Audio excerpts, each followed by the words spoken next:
before great-grandpa died, him and his wife were going up to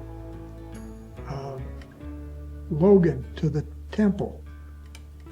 And of course, Grandpa is 2 years old, you know, he's the youngest in the family. And so as they're coming back, they had to ride a team of horses. They probably had a surrey or a buckboard or a wagon or something to go up there. And it took them 2 or 3 days to do that. Well, on the way back, they decided they would bring a present for their youngest son, Grandpa. And so they went and bought a marble. It's about that big around. And brought him this marble. Looked like it made out of rock, you know. I've got it. My mother had it. She gave it to me just before she died. And so they brought him down this marble and gave it to him for being on his own while they were up there going to the temple. I saw Grandpa a lot dressed as Santa Claus, and as in the picture, I didn't know who he was. I thought he was Santa Claus then. But as I grew older, I come to recognize him for who he was. And Aunt Beck would take him around, drive off in the car, delivering him to different places, you know, to do his Santa Claus thing. And he was Santa Claus at ZCMI for years and years and years. And so that's kind of probably where he was going all these times. But anyway, so I did see Santa Claus quite a bit, leaving the house. One of the things that sticks in my mind, back in the day, Uncle Seth was coming up to Brigham City, I think, and on the way up, he happens upon this poor little deer, a fawn deer that is out there by the road somehow, and apparently its mother had been killed, probably by a car, I don't know. But he rescues this fawn and brings it up to Grandpa, and Grandpa raised it up, and for years this fawn is now a young deer, is following him around the yard, you know, and apparently this happened twice. I don't know about the first one because I was probably too young, but the other one I knew that Uncle Seth brought him, and he would go out and whistle, and he'd come bounding down here, you know, from the barn or up on the hill, and nuzzle Grandpa and stuff. And he was really good with animals. So that was a fun thing. Mike mentioned, I don't know if he mentioned during this, but he mentioned that an Indian burial ground up on the hill that he was told not to go into. Well, when I came along, I was a few years younger than Mike, and so I spent a lot of time on that hillside and all over every square inch of it, you know. And my dad would take us out hiking around, and one time I actually was up in the canyon, just down a little bit from that burial ground, and I ended up putting not a monorail, but a zip line from some trees up here down to a tree in the bottom. And I tightened it up. It's a 1/2-inch cable. I tightened it up with this old 1929 Model A truck that I had. And it was like a tractor. It could go anywhere, and it had, I drove it right down over the side and, you know, down in there and pulled that cable tight with it and clamped it and everything. And then we'd slide down that cable. Well, when I was up there doing that, I found a skull, a human skull on the side of the canyon wall, and it was just off the side of where that burial ground was. So the skull was a little bit flatter on the back of the head, like it would have been on a board, you know, yeah. Cradle board. Yeah, cradle board.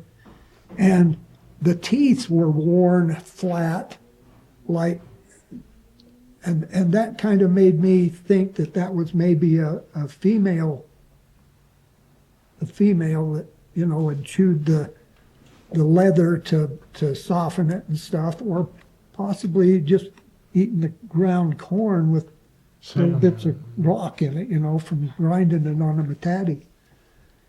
Anyway, so I brought that down and put it in a box in some velvet, and then I got drafted, and my younger brother Ryan took it up and reburied it, so it's back up there where it belongs.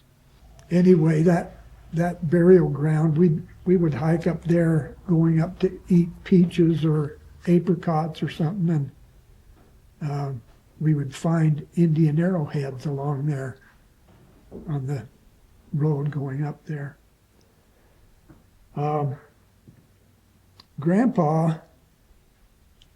was born in 1877 in April, and he died in 1953 at the age of 76.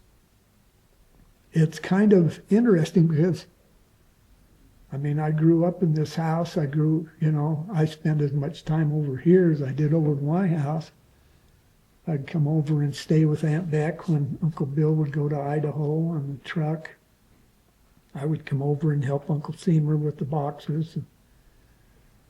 As a matter of fact, Uncle Seymour asked me we were up picking up boxes up north, and he says he had a 53 or 54 pickup with a cattle rack on the back. Red cattle rack. And he says, you think he had it up here to Leonard's in Farmington? He says, it's being up there, they're working on the radiator, fixing the radiator. It's going to leak. He says, do you think you can drive that back down to the farm for me? I said, sure. I was 12. I could do that. I mean, I'd been driving the tractor for years, you know, picking up hay, and now that they're baling hay, you know, we'd go out and haul hay. Yeah, I can do that. And so he says, well, I'm going to go in and talk to Leonard and pay him and everything, and settle up. You go sit in that truck and don't go until I get back out. So I went over and sat in the truck, and I waited, and I looked around, and I waited. I didn't have a watch, but he was gone a long time. He must have come out already, you know. So I started up the truck, and I drove it over to the stop sign, stopped there, and drove it, turned right or left, and went on up along the road. And I got all the gears. It was a 4-speed. I got all the gears, you know, used the clutch and everything, and was doing great. And then I got just up here past Smoot Dairy and Aunt Lil's house there on the hill, and we're getting ready to turn in this driveway, and it's a long, narrow driveway, and it's got a couple of big stumps on the north side, and some apple trees down off the hill on the south side, and so I've got to come right in there. So I thought, okay, well, I'll slow up. So I pushed in on the clutch, and it wasn't slowing down all that much. So I well, what am I gonna? And so I started to push on the brake. I didn't want to push too much. So I made that turn going about 40 miles an hour. And it did all right until it went back off in that ditch down by the apple trees. I started cranking it, and it came right back up over, straight up over, and the rack, Uncle Bill said the rack came right out of the hole and went right back down in.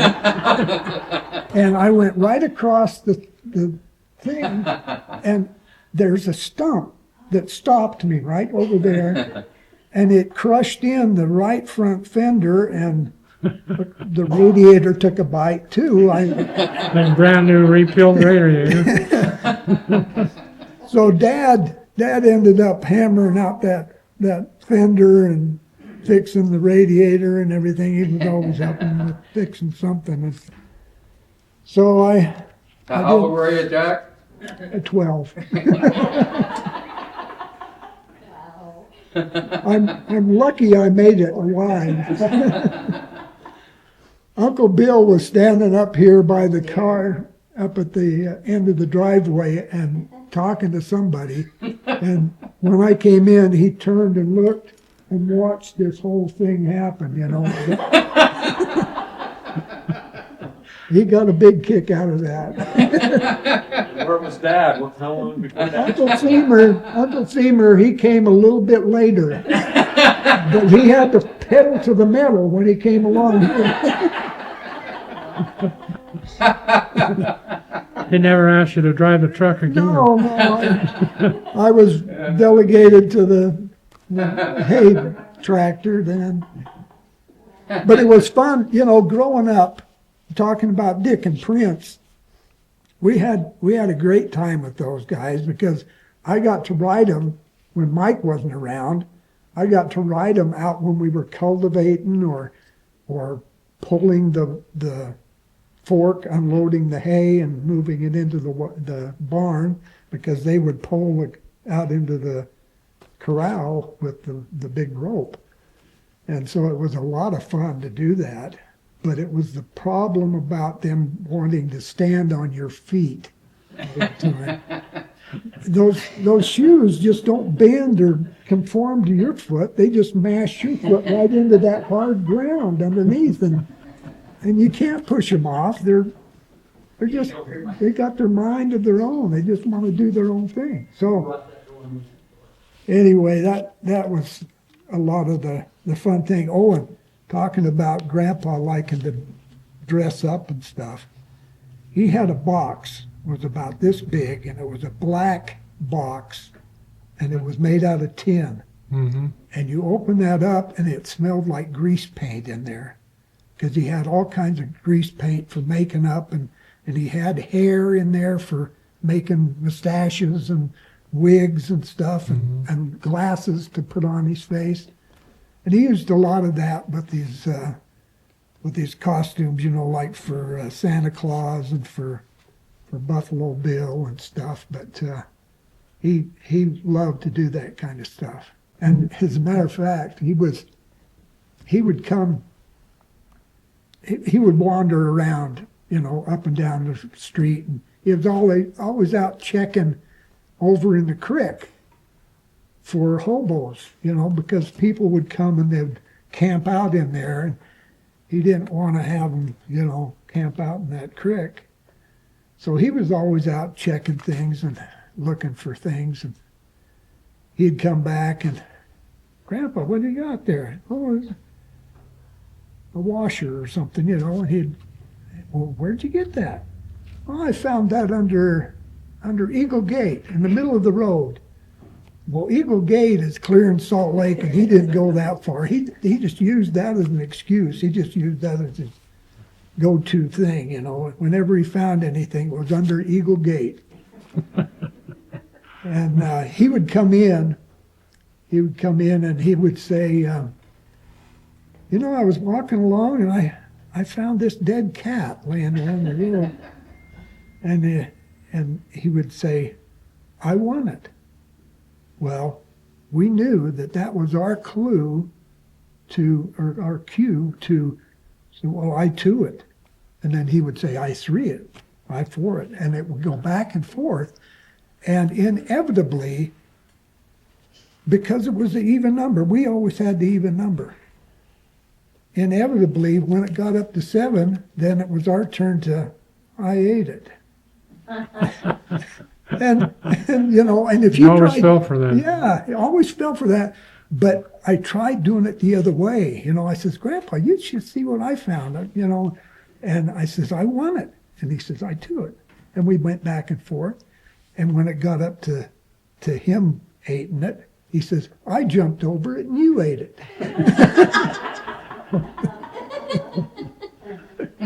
I can tell you a funny story about Grandpa. We were coming up here one time and wind was blowing. Of course, the wind never doesn't blow in Davis County. Yeah, right. We got in Salt Lake and you couldn't hardly stand because the wind was blowing so hard in Salt Lake. We stopped at Foltz, I think, and gassed up the truck and drove up here, and the wind was blowing the water out of that drainage ditch where it goes under the road. It was blowing water clear across the road, in the air. And so we get in the house here, and we're sitting there talking, and one of the limbs, a big limb, blew off a tree, one of the trees around here, and it went right rattle, bang, bang, thud across the roof. And my mother says, well, what was that? Grandpa looked a little puzzled for a minute and said, I think it was one of the cows.